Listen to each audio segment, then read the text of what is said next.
pull.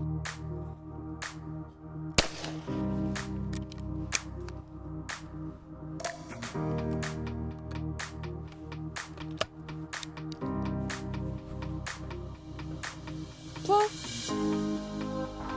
I'm 12 years old and I live in Oxfordshire. I got into shooting about last August on one of the TSE novice days here, and just from there the love grew and I've just never wanted to give up since then.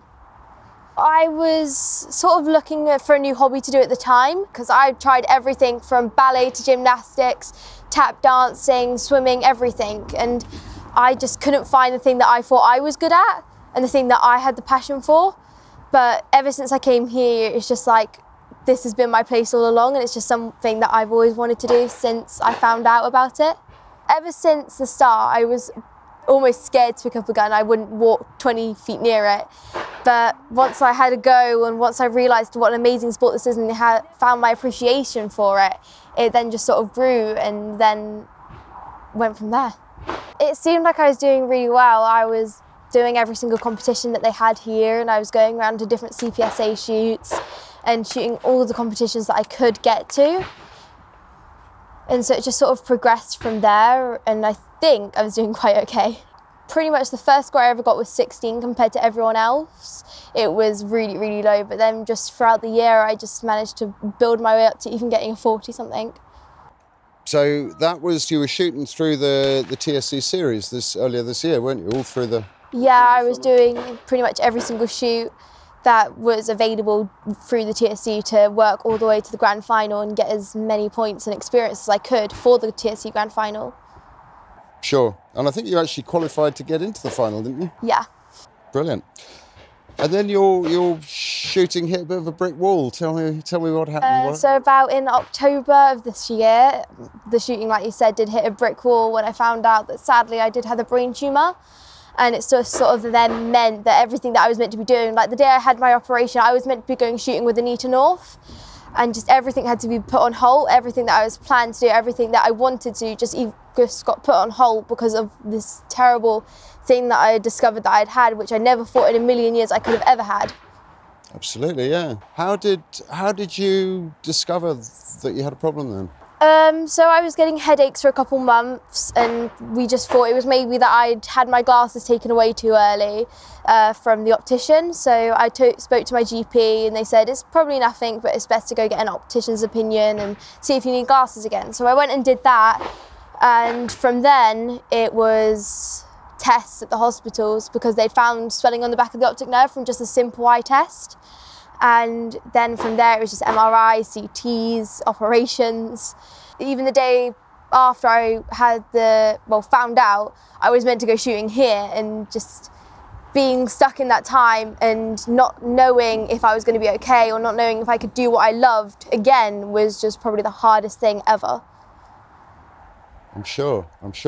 So you had the operation, and then how did that go, and what are the implications going forward? Well, the operation went well on the 20th until I had my MRI, and it revealed that some of the brain tumour was still left, and I was given either the option to wait another 6 months for it to probably grow back again and then get it all removed in one shot again and go through the whole progress and everything that I'd gone through to just restart, or I could just go straight in back to surgery. And I just thought it's not worth it.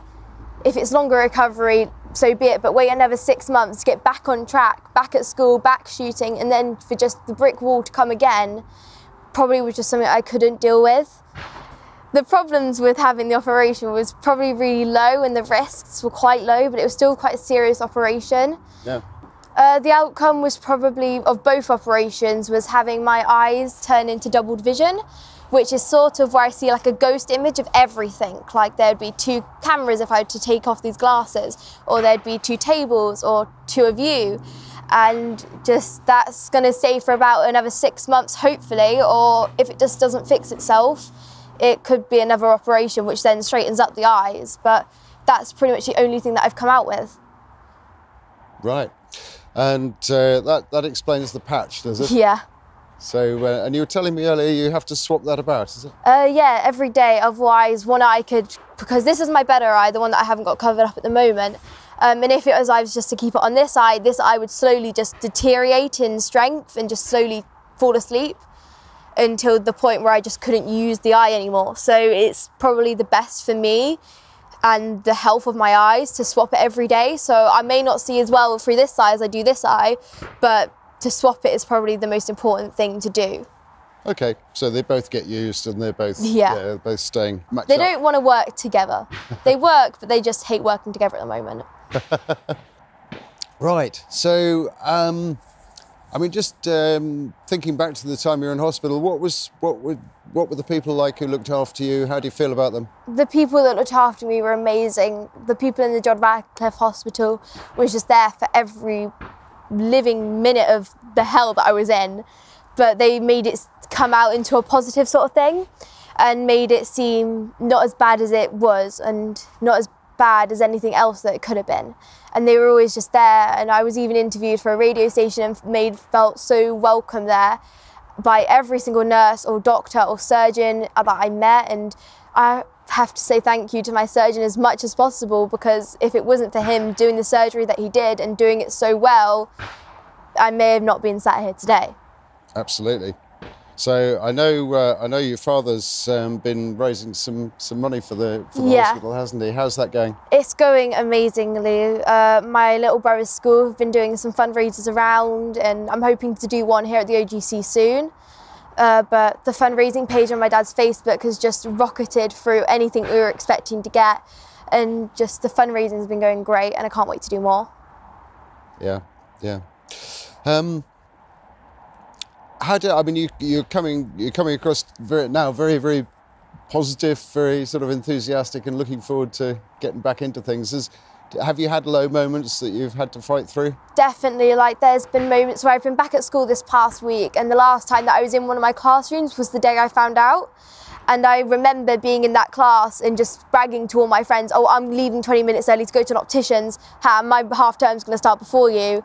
And just the realisation of that, it turned into something terrible and made it turn into that I had longer off. It was just probably the hardest thing, and to realise that I could have lost everyone I loved and everything I loved, and that's probably been the hardest thing. But I kind of had to stay positive in a sort of way, because if I didn't, it meant that everyone else around me was going to be the more miserable than they already was. And if I didn't keep a smile on my face like I did, I probably wouldn't get through it as I would now.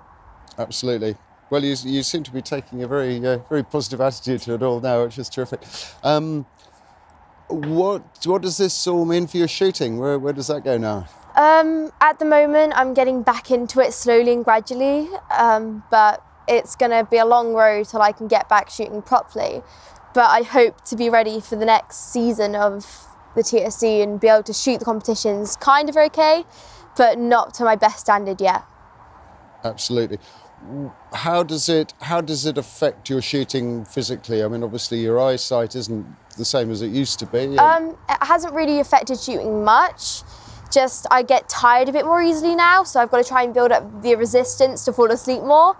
And probably the eyes is the biggest thing, because I can't really shoot properly like this, so I probably have to take my glasses off most times I shoot, so then I'll see two, and I have to try and figure out which one is the real one before I end up shooting it. Yeah, that would be confusing. Yeah. Yeah. And have you done any shooting yet?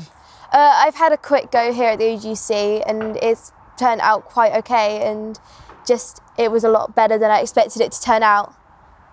Right. Oh, that's promising. Because you had high hopes for your for where your shooting might take you, didn't you? You've been talking to Anita. You were trying out for a talent pathway, I think, weren't you? Well, I went up to shoot with Anita North, I think about a couple of weeks before I found out, and I was sort of shooting different disciplines like trap and Olympic ski, and I was up there while the British Shooting School was training. And while I was out there, Katie, one of the people at the British Shooting, saw me shoot the ski, and she just said, wow. And she was like, I'll take you on in a second. And just to hear that compliment from such an experienced person was probably such an amazing feeling, because I want to try and get as far as I can in shooting and make my own stamp in the world of shooting, and trying to show everyone it's an equalised sport and it's not man dominated, because shooting and any other sport can be for everyone. It doesn't have to be for a certain gender because of how it was in the past. The future's coming and we all need to accept that and change our thoughts and opinions on how things work. Absolutely, yeah. So hopefully you'll look back in a few years' time and think, well, that was a bit of a hiccup, but... I'm hoping. Yeah. Because I want to be able to look back and think that was such a hard time for me then, but it's made me stronger now and it's made me more determined to do what I want to do. And hopefully I look back on it when I've achieved what I want to do and I can think, wow, that's when I really started to believe that I could do it. Good. So, well, we're just before Christmas, aren't we? You're looking forward to Christmas, yeah. no doubt? I can't wait for Christmas. Yeah. Christmas is probably my favourite time of year. It is great, isn't it? And you're spending that with the family? Yeah, honestly, I'm so grateful to still be here with my family. I think the greatest gift I'm ever going to get for Christmas, again, is the gift of life, which I know that sounds so cliche, but it is so true now that I've experienced it and had that almost realisation of if I didn't find it then, I couldn't have been here for Christmas and I couldn't have enjoyed what I normally enjoy at Christmas time and the traditions of being with family and opening your presents really early in the morning. And just the realisation of that maybe not happening was just such a shocker to me. It gives you a whole different perspective on life, doesn't it? Yeah. Yeah, definitely, definitely. Well, well done for staying so positive and battling through, and hopefully you're on the road to not only recovery but greater things in your shooting and life generally. That's brilliant. Thank you. So what are we doing today? You're here with the TSE, are you? Yeah, I'm here to do the TSE Academy with the rest of the shooters here, and hopefully do a bit of it and get back into the swing of trying to be in the academy if I get back into it in 2019, and to be able to just prove that I'm okay to do it and I can still do it at this moment, but I will get better. Right. And ultimately you'd hope to go back to Anita and the British shooting crowd, yeah, would you? Because just everyone who's helped me along the way has been so amazing. That's the people at the hospital, or the people here at the OGSC, or the other people, of family that I've got support from, or Anita herself. Just tell me about your sponsors and how they've supported you through this. Well, my sponsors have been amazing, because even before they found out, they were all being amazing, like Zero Clothing. They've given me so much support with clothing aspects of having nice, comfortable pieces of clothing to wear at shooting. And people at the Phillips Tyres have helped me so much by paying for all my cartridges, and for even giving me extra money, and for helping me do all of the expenses. And the same for the people at Carpets for Less and Wheatley Car Centre, who have all been so amazing and helpful. And the people at Mobs, I've probably saying grateful and thank you a lot this video, but they have just been amazing. I can't thank all of my sponsors enough for being so supportive of this time that's been hard for me, but they've all been there and said, we're still going to be here, we're still here to help. Yeah, no, that's fantastic. And if people are sort of moved by the story and feel like checking out the fundraising effort, where can they find out about that? They can find out about it on my dad's Facebook page. So if you search for John Stroud, he's on Facebook, and his donation page, well, our donation page is on there if you feel like donating. Well, good luck with this afternoon. Hope that goes well. Thank you. And yeah, good luck with the rest of it. We'll be following your progress with interest. Thank you. Fantastic. Thank you.